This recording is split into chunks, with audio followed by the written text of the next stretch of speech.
Kepada yang terhormat, Bapak Presiden dan Ibu Iriana Joko Widodo, selamat siang Bapak dan Ibu.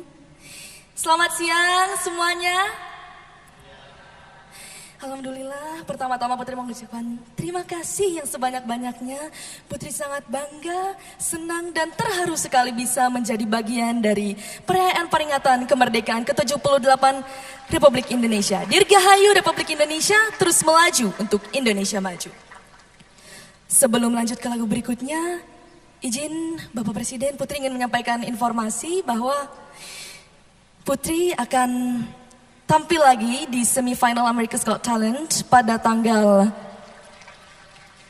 5 September hari Selasa waktu LA dan tanggal 6 September hari Rabu waktu Indonesia. Dan Putri minta doa dan dukungan dari seluruh masyarakat Indonesia. Terima kasih.